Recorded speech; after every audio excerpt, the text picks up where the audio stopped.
Yeah, good morning everybody. Today I'm going to talk to you about solo diving coming out of the closet.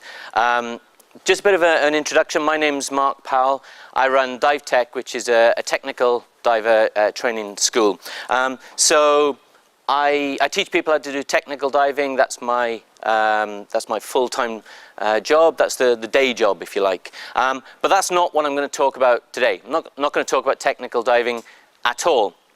I'm going to talk about an aspect of recreational diving. I'm going to talk about solo diving, which can be a little bit of a contentious topic. Maybe less so than it has been, hence the coming out of the closet part of the title, but still pretty much a contentious topic. Last weekend I was talking to another instructor and he said, are you really going to stand up in public and talk about solo diving and advocate solo diving? And then he went on to say, well, of course, yeah, I solo dive, I like solo diving, but I wouldn't necessarily tell other people, I wouldn't tell my students that. And I think that's part of the problem. Solo diving is the source of a huge amount of hypocrisy in the diving industry. Most instructors have solo dived or regularly solo dive. This instructor I was talking to last week says, yeah, I like solo diving, I love solo diving, it's great. But I don't tell my students that. And I think that's wrong. I think that's sending out the wrong message. If you're a student of that instructor and on Saturday he tells you don't solo dive, it's dangerous, and then on Sunday you see him solo diving, you think, maybe that safety advice that he gave me wasn't really that important. So on Saturday when he says, always monitor your gas, you think, well, do I really need to listen to that bit of that bit of safety advice? When he says, always monitor your depth, never go below your maximum operating depth, don't push CNS limits, you think, well, do I really need to listen to that bit of safety advice? So I want to try and bring out some of this hypocrisy, and if we solo dive, great, let's be open about it and have an intelligent discussion about it. So I'm going to look at some of the controversial aspects, saying that it's not as controversial as it used to be. 2-3 years ago, I probably wouldn't have been standing here. Diver probably wouldn't have asked me to come and talk about this. So it's a lot more accepted, a lot less controversial than it has been. SDI, for example, has had a solo diving course for, the last 10 years. You could have done a solo diving course. It was the only agency to do that, though. Everybody else disapproved of it, at least in public. So solo diving has been coming out of the closet for a number of years. But really, I think it was last year when the balance switched. Because you might have seen this in Diver magazine, Paddy launched a solo diving or a self-sufficient diver course. So all of a sudden, it's acceptable now. If Paddy says it's okay, it must be okay. And a lot of the other agencies are followed suit. Now, INTD, PSA have also brought out or also have self-sufficient or solo or whatever similar worded courses. So yeah, we can start to have a conversation about it now. As I said, though, it's not new. SDI have had that course for a long time, but there's I think this article really sort of sums it up. This is an article that was in X-Ray magazine last year, I think, and talking about solo diving, and in particular how the buddy system is not the panacea that some people think it is. Okay, so yeah, starting to be more accepted. Except if you look closely, it says 20 years on.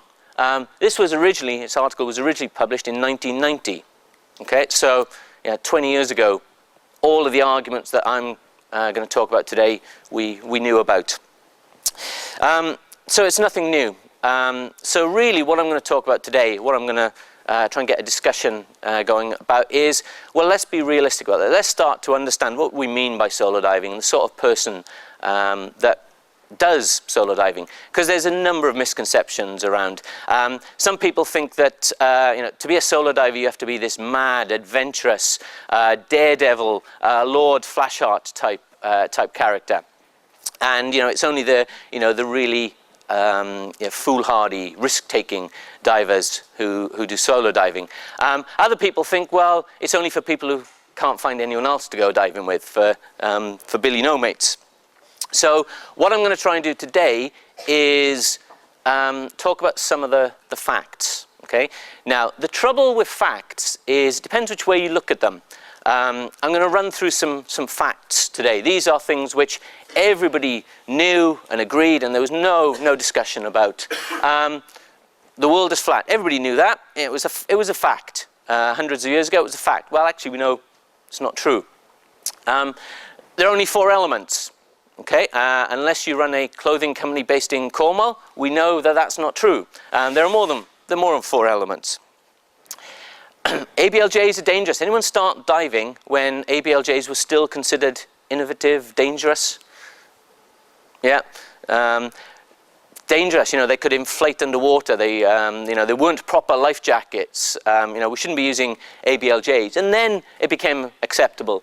And then when stab jackets came in, okay, I remember being told, well, you've got to be careful, those stab jackets. They're dangerous. They won't float you face up in an emergency. And, you could... whereas now, we recognize they're actually quite a good idea. Dive computers are dangerous. This is pretty recent. It was not that long ago where I regularly heard instructors telling people, oh, you shouldn't dive with a dive computer. It's dangerous.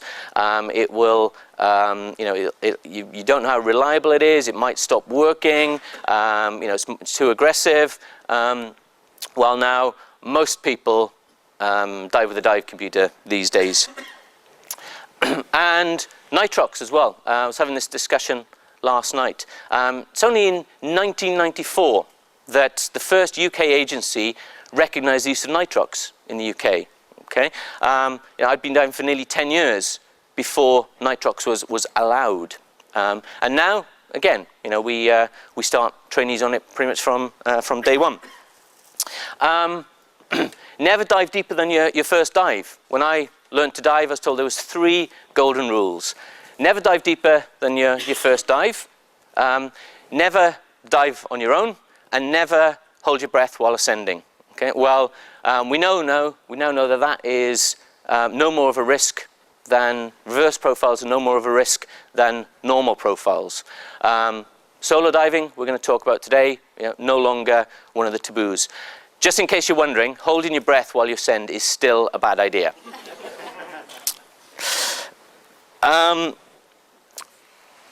Hog looping is dangerous. We've been told that as a fact, which I think some people would disagree with. Certainly I would. And lastly, solo diving is dangerous. All of these have been or are considered facts, but I don't agree with any of them.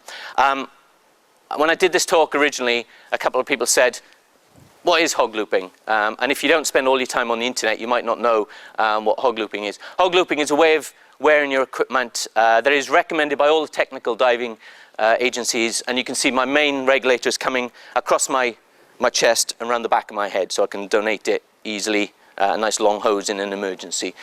So that is hog looping.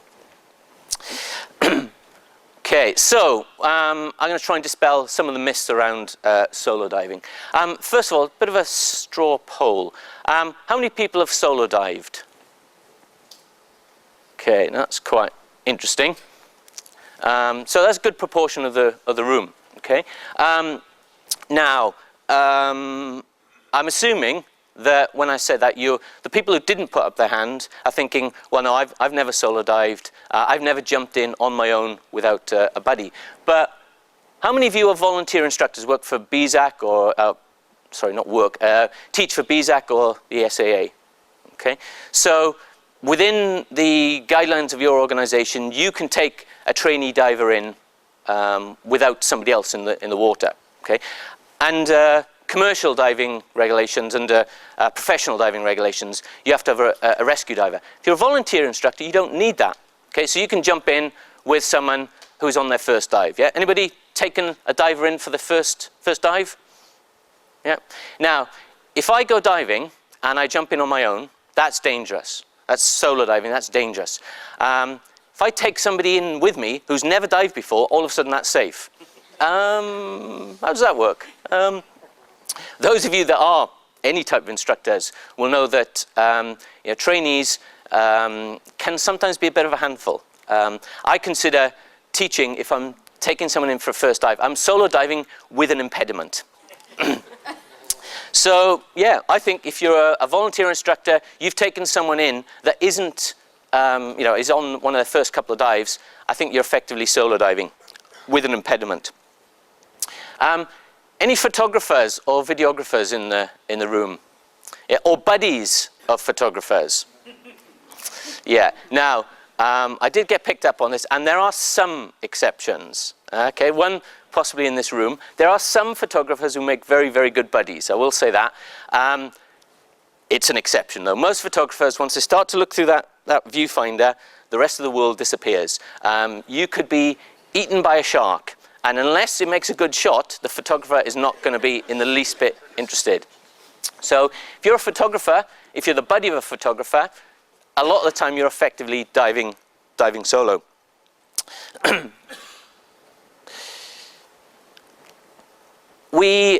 This is another area where the hypocrisy comes in. Solo diving is dangerous, so you can't solo dive. Right, so you and you never met each other before, don't even speak the same language in some cases. You're buddied up, off you go. Now you're perfectly safe. The number of people that I've heard it on dive boats, our dive briefing is, if we lose each other, we'll look around for no more than an hour, and then we'll come up. Well, that's solo diving. That is not buddy diving. That's buddy diving in name only. So same ocean divers who either expect or accept that they're going to split up on the dive are effectively solo diving. So if you carry on the dive after you've become separated, you're a solo diver. You had a buddy, you don't anymore, you're a solo diver. Anybody dive with kids, either your own children or others? No? Good, because they are really hard work. But if you're diving with a child, is the child really going to be able to rescue you? Possibly, but probably not. Okay, depending on the age, probably not. If you're diving with a child, effectively you're diving solo. Anybody dived with a buddy, been paired up with a buddy that they didn't know? Yeah, most of us. And you've got no idea of this guy's skills or this girl's skills. You've no idea what type of a diver they are. You've no idea whether they're going to be able to rescue you or whether you're going to need to rescue them. Again, effectively you're diving solo. So any time that you're diving with someone that can't rescue you, someone who isn't rescue trained, I think you're effectively diving solo. So now, how many people have dived solo? Exactly. I did a survey last year when I was preparing for this presentation, and it's not scientific, but quite instructive, I think. It's not scientific, it's not the real world, it's the internet. But apart from that, I asked pretty much the same question I've just asked you guys. All of these different options. Now, the interesting one, this first one, I don't know how well you can read this, but the top one, intentionally dived solo. This is the traditional solo diver, someone who jumps in without a buddy intentionally. 71%, which actually is not far off, I think, the number we got in this room. 71% of people have solo dived, which I expected it to be higher. I didn't expect it to be that high. 71% of divers have solo dived. So it's not the niche topic. It's not the niche practice that maybe that we think. A lot of people do dive solo. Become separated and carried on the dive. 54%, nearly 55% of people have become separated and carried on the dive. Started off as a buddy dive and then carried on. Dive with a photographer, videographer, someone who wouldn't be able to rescue you. Dive with someone unknown. 84% of people have dived with someone unknown. Again, pretty similar to the numbers we got in this room. And then the last choice was, no, I've only ever dived with fully competent buddies who would be able to rescue me. Okay? In other words, no, I've only ever dived in the buddy system. And that's, sorry, for those at the back, it's this blue bar here. 2.7%. That's be generous, round it up, 3%. Only 3% of people always dive in the buddy system, okay? So, yeah, solo diving is more common than it might seem. So, I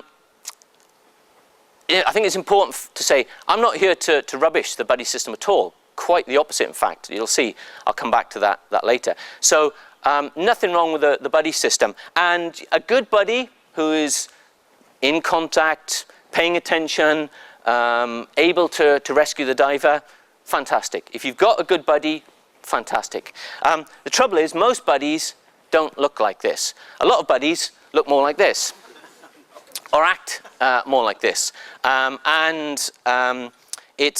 Unfortunately, this one's fairly easy to spot. It's not always as easy to spot the Muppets. Okay?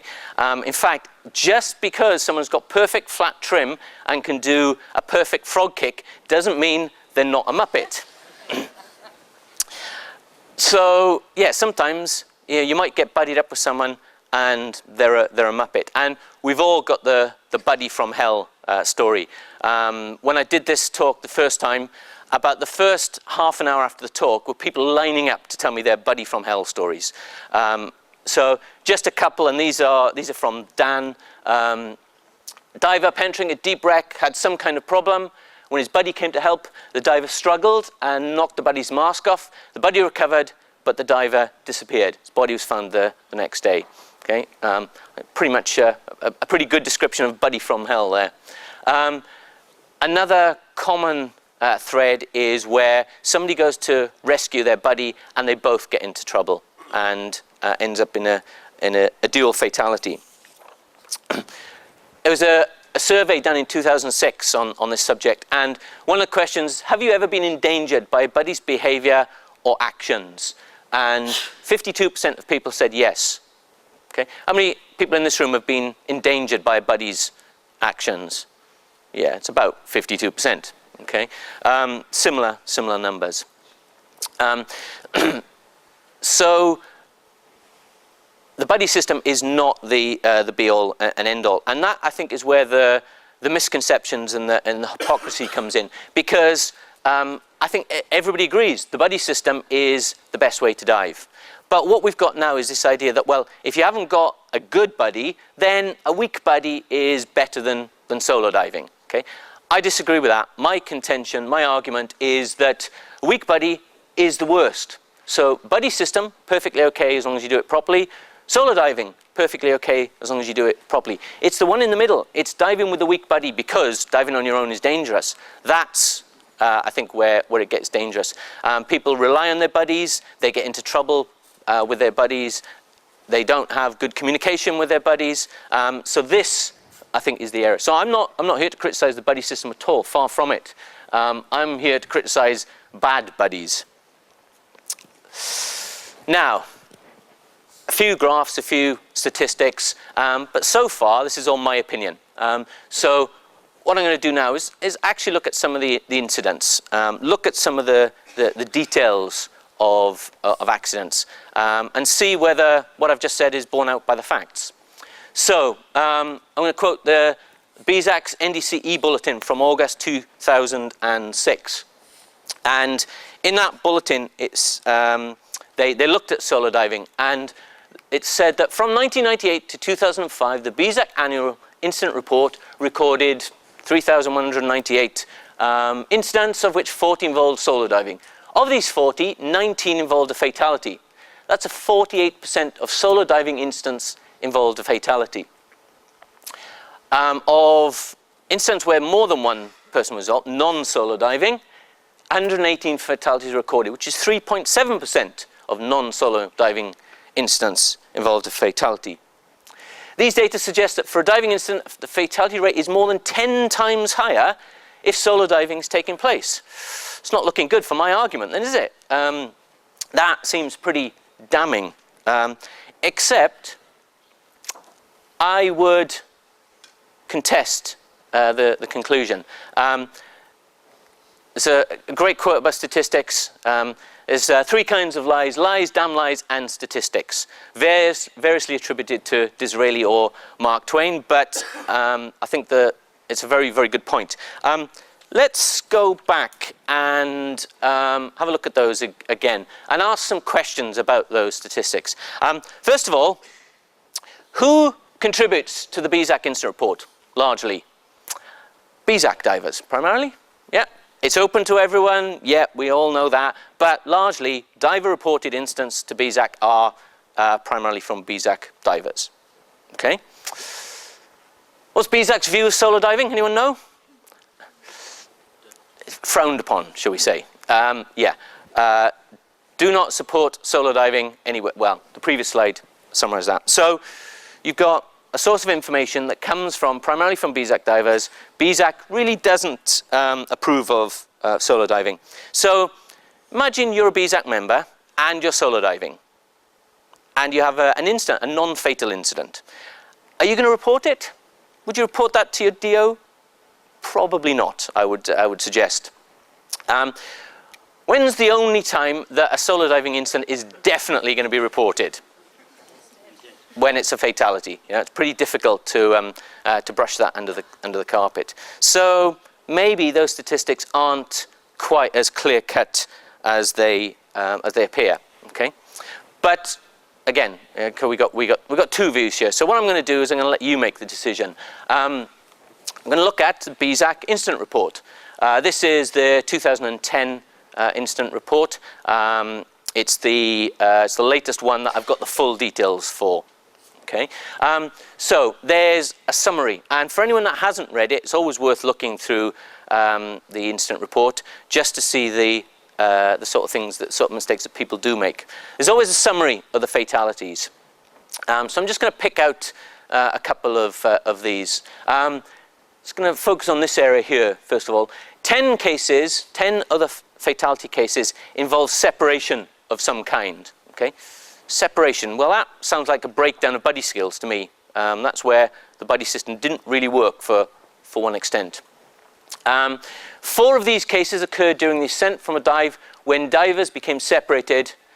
Well, that sounds like really that a problem occurred, and either before, during, or after the problem, they lost each other and they weren't able. The buddy wasn't able to help the other diver.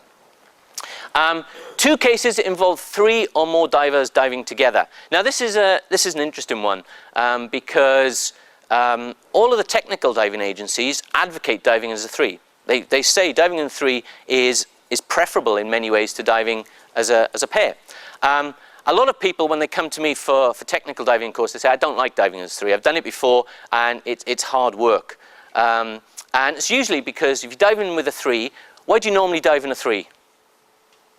Anyone dived in a 3? Yeah, because the other buddy hasn't turned up. The other buddy hasn't turned up, yeah. That wasn't planned. You might not know the guy. So yeah, you might be diving with the Muppet. You never know. And you don't know the guy. You've not really communicated. You may be having different gases. You might have different signals, different expectations. And you're swimming along and you've got one buddy here and then the other one is, yeah, he's up there. And then where'd the first one go? He's back there. It's no wonder it's hard. Let me ask you a question. Apart from anyone who's done any technical diver training, how much of your training to date has focused on how to dive in a 3? 0, yeah. So, well, if diving in a 3 is a little bit more difficult and seem potentially doing it badly causes a problem, maybe we should be teaching people how to dive in a 3 rather than just pairing them up when somebody's their buddy hasn't turned up or the buddy's got ear problems. So, you know, if an agency, and I don't want to pick on any particular agencies much, if an agency believes that diving in a 3 is bad, then say, don't do it, ban it. If they think it's good, train people how to do it. Or if they think it's, you know, if they allow it, train people how to do it. 2 cases involve divers in difficulties during a dive who made direct lone ascents to the surface. Well, again, sounds like the buddy system breaking down there. 1 case involved a diver who became tangled with a shot line during ascent. Well, where was the buddy? Okay, they're supposed to have a buddy to, you know, isn't that the whole point? One case involved a diver who thought incorrectly, it subsequently transpired, by his buddy to have aborted the dive during the descent. He hadn't, but the guy carried on anyway. You know, looked around for no more than an hour, came back up, and his buddy wasn't there. Okay, so you know, looking at this, it looks like actually, you know, buddy skills, team diving skills are a little bit weak here. And oh yeah, sorry, I forgot. We are supposed to be talking about solo diving, aren't we? Again, apologies if you can't see it at the back. One case involved a solo snorkel diver. Okay, so one case of solo diving fatalities, and that was a snorkel diver. Previous year, 2009, pretty much the same here. Yeah, no major differences, all the same sort of thing. One case involved a solo rebreather diver. Very sad case, but yeah, there was an incident there as well. Now, I'm not going to go through all of these. I'm just going to give you the highlights. 2008, there were 6 cases of fatalities linked with separation, no solo diving cases. 2007, 2 cases linked to separation, 1 to solo diving. 2006, 7 linked to separation, 2 solo diving. 2005, 4 separation, 4 solo. 2004, 6 cases separation, no solo diving deaths. Through to 2001, 2 cases linked to separation, 1 case linked to solo diving. That 2001, of those cases, 1 case involved a double fatality where a diver got into difficulties and a second diver went to assist, also failed to return. So you know, the buddy system actually caused an additional problem there. So let's have a look now at those solo diving incidents, and let's see. I'm going to focus on, as I said, we're talking about recreational diving here. So I'm going to focus on the recreational diving, solo diving incidents. So 2010 we already saw was a snorkel diver. 2009 solo rebreather, snorkel rebreather, cave. 2005 cave, 60 meters, 68 meters. And then this one, 2005, we've got this case here. A diver entered the water alone. His body was later spotted motionless at the surface by a passing fisherman. The diver was recovered by a lifeboat, but resuscitation attempts failed. That's all I know about this one. There's no more information in the incident report about this one. 2003, another one, 66 meters, so not really recreational. Interesting, 2 divers were diving solo on a wreck. Both, one of the divers noticed the other deploys delayed SMB and gave the out of air signal, approached the diver. I mean, it sounds more like a bad buddy pair rather than solo diving, but let's class it as a solo diving incident. 2002, again, 60 meter, 57 meter, rebreather diver, 120 meters, yeah, not really recreational diving here, is it? So I put these statistics together last year, and then I said I haven't got the full report for this year, but I have seen the statistics for this year. I went to the British Diving Safety Group meeting down in at DDRC 2 weeks ago, and BZAC announced the results for the 2011 incident report. I'm thinking, I wonder if this is going to blow my theory completely out of the water, and they're going to say there's been lots of incidents.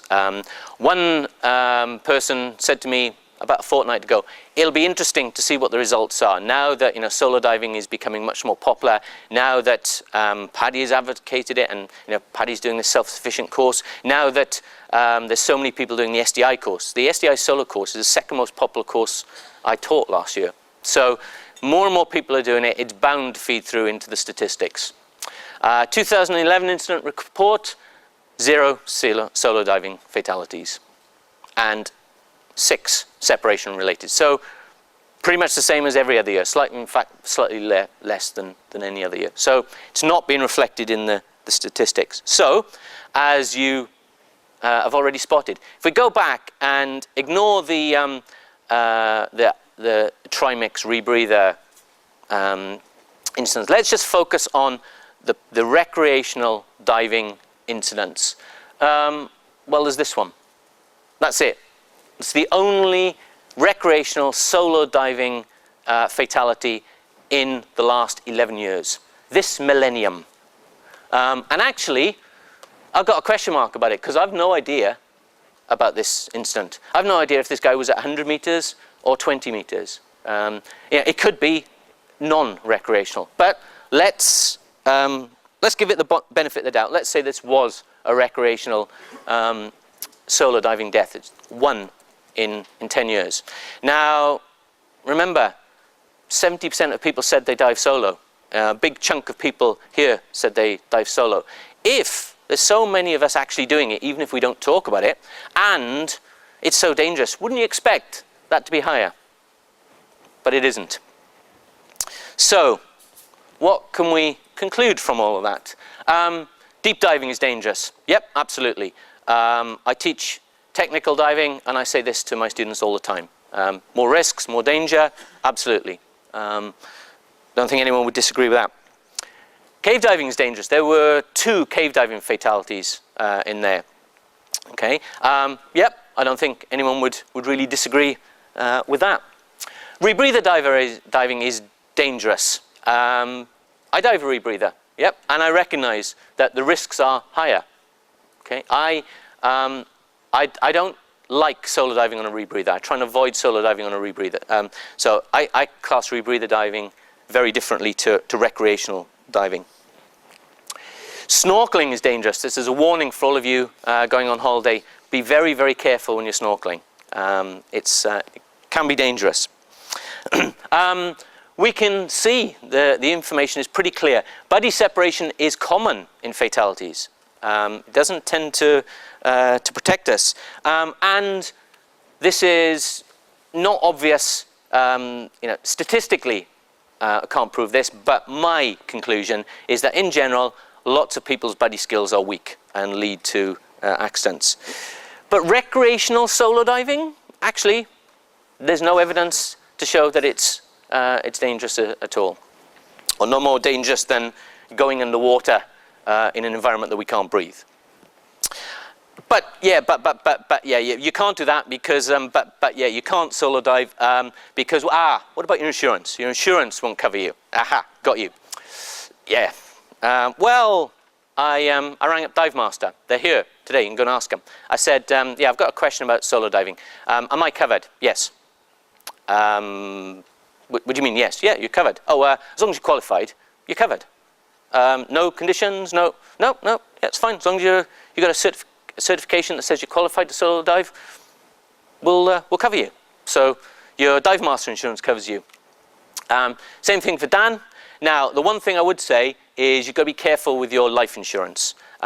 Insurance companies are... Have we got anyone who works in the insurance industry here? Insurance companies can be a bit sneaky sometimes. So you've got to make sure what the wording on your policy says. I recently changed my mortgage and I got a new life insurance policy. And I looked through it and it says, you're covered for scuba diving. Excellent, good.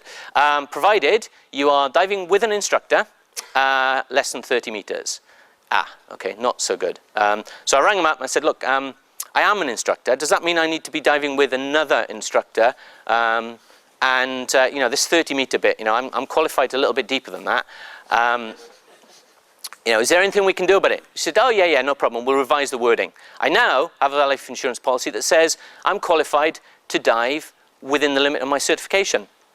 Now, those two wordings are really quite different. So I rang him up again. I said, do you actually mean this? Because now I can dive 100 meters on trimix or dive solo and I'm covered. Yep, as long as you're qualified, as long as you've got a certification for it, I'm covered. Okay, so 100 meters on trimix and I'm covered by my life insurance. So I would suggest whether you dive solo or not, check your life insurance, because anyone who's got a life insurance policy that says you've got to be with an instructor and no deeper than 30 meters is probably breaking the conditions of that on a regular basis. So yeah, dive insurance, no problem. Life insurance, check, but mine explicitly says, yep, I can solo dive and I'm covered. Yeah, what about the HSC though? I bet they're not going to like it. Well, I asked them. The Birmingham show. I said, right, what's the official position? They said, well, solo diving has certain risks. Yeah. And so, if you want to solo dive, you would need to do a risk assessment. Okay. As opposed to when I'm not solo diving, when the HSC diving at work regulations say I have to do a risk assessment. In other words, no difference. The wording of the risk assessment might be slightly different, but so no problem from the HSC's point of view. Yeah, but what about dive operators? No one's going to let you dive solo off their boat or from their dive center. I know plenty of dive boats that will quite happily let people dive solo. Some of the inland sites will, some definitely won't. Some are in the process of changing their policies on it.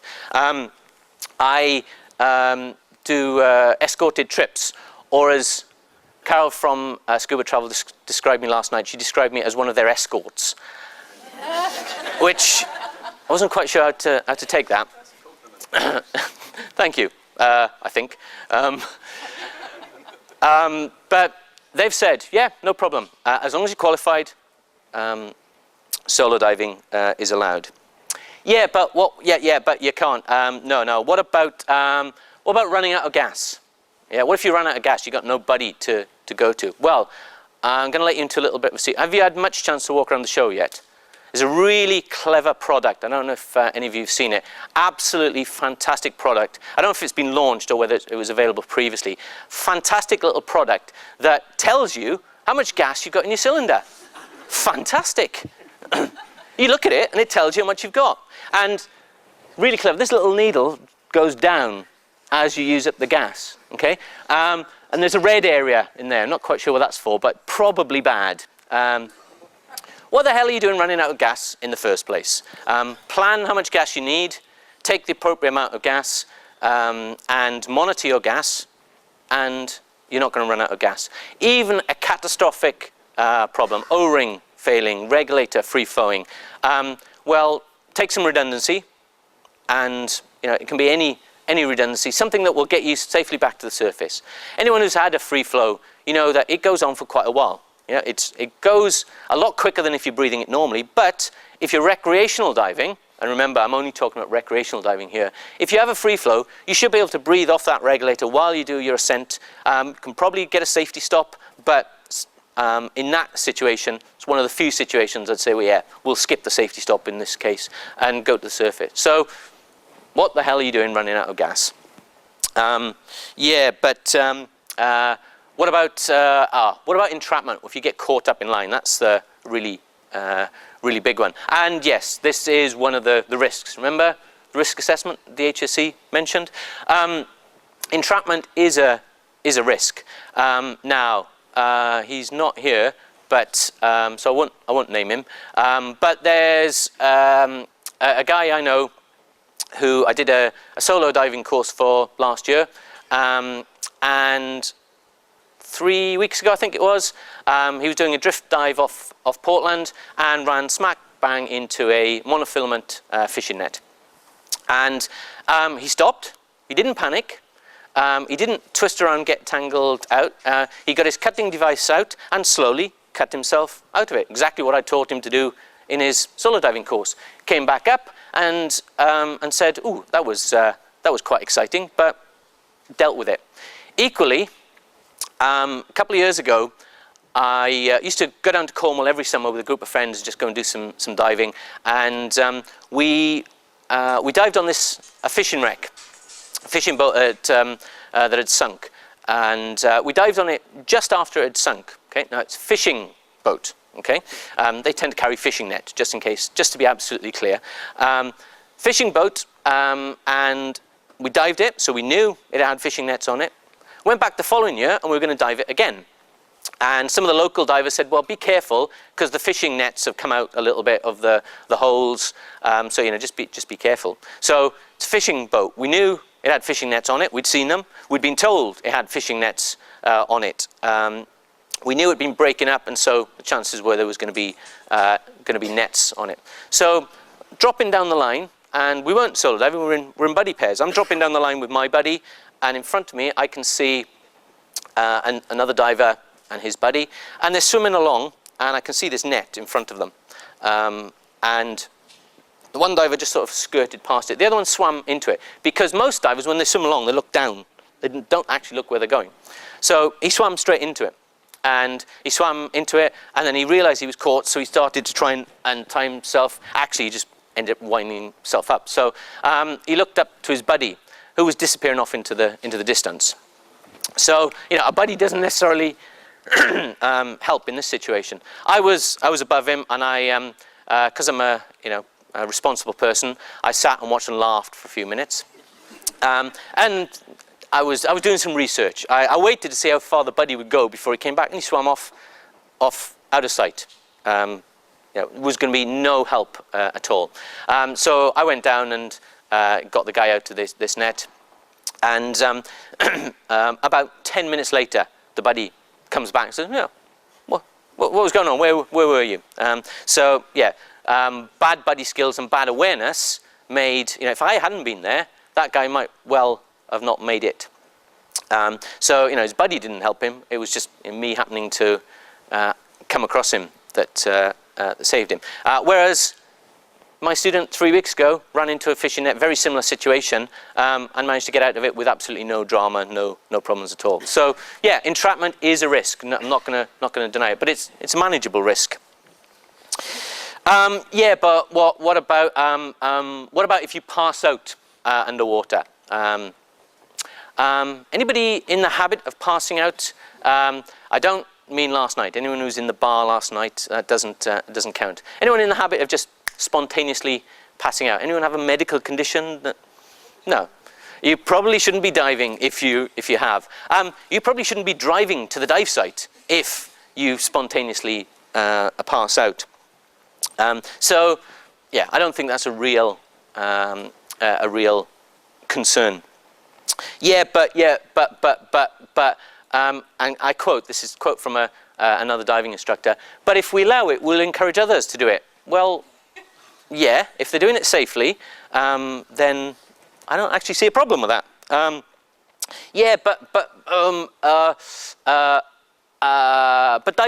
buddy diving is more fun. Yeah, absolutely, I agree.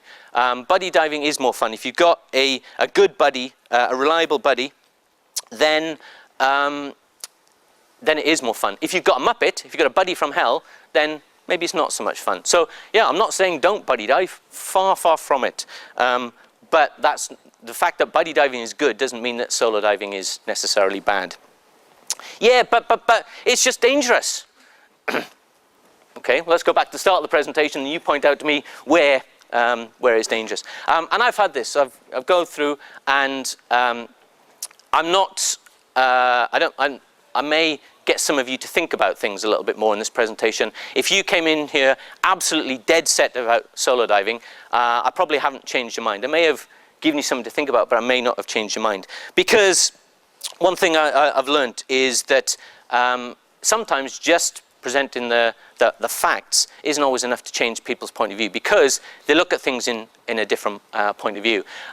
If I say the word ice to some people, then they think of it as a bad word. Icebergs, cold, nasty. If I say ice to some other people, and I can see a few people nodding, they think gin and tonic. So different people have got different points of view. I'm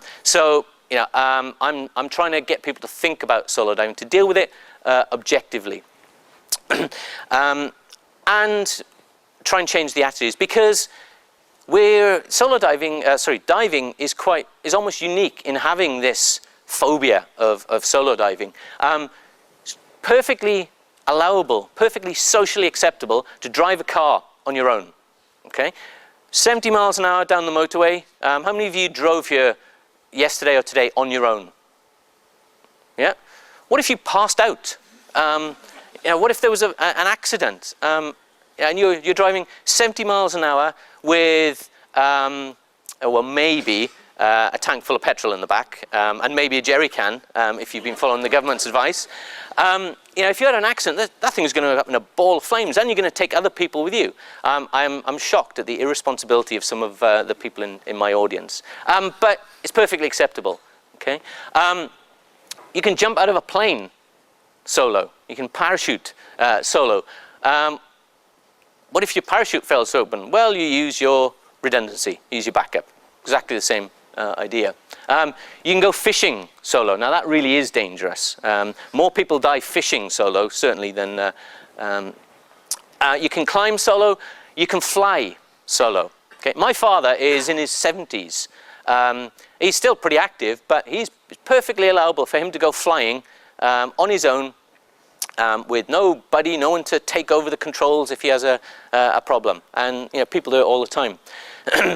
Horse riding. My wife's has got 2 horses, and every time I leave to go on a diving trip, she says, "You will be careful, won't you?" I have never ended up in hospital as a result of what I do. She's ended up in hospital a number of times as a result of what she does, and yet perfectly acceptable for her to go out riding on her own on top of a 2-ton lunatic animal. So my point is that actually solo diving may not be as dangerous as we've been led to believe. So if you want to solo dive, I'm certainly not going to stop you. I think it can be perfectly safe as long as you do it properly. Okay, so no problems with solo diving. If you decide, and completely respect that, if you decide after this talk, actually no, I don't fancy it. I've done my own personal risk assessment, and I've decided that no, solo diving is not for me. Fine, absolutely fine. In that case, do buddy diving, okay? And I mean, do it properly. Have the buddy skills so that you don't end up as one of those statistics. Now, I said that last time, and it came up in the British Diving Safety Group meeting again, and I thought, well, rather than just stand up here and talk about it, why don't I actually try and do something about it? My conclusions of buddy or team diving skills are weak, so why don't I try and do something about it? So what I'm going to be doing this summer, I'm going to be running a series of one-day team diving workshops. Okay, so doesn't matter whether you're a BZAC diver or a PADI diver or whatever, I'll run a number of one-day workshops where we run through team diving skills, how to dive in a team, how to use light signals for communication, how to position yourself to make it easier to dive in a 3. And hopefully, next year, we'll continue to have 0 solo diving fatalities, and maybe we can even bring down the fatalities involving buddy separation as well. If that is of interest, then ping me an email, or if you're going to tech camp, then I'll be piloting them at a tech camp. As I say, if anyone is interested, as my contact details, just ping me an email and we can talk about it. I'll be around if there are any questions for a while afterwards. Other than that, thanks very much for your attention.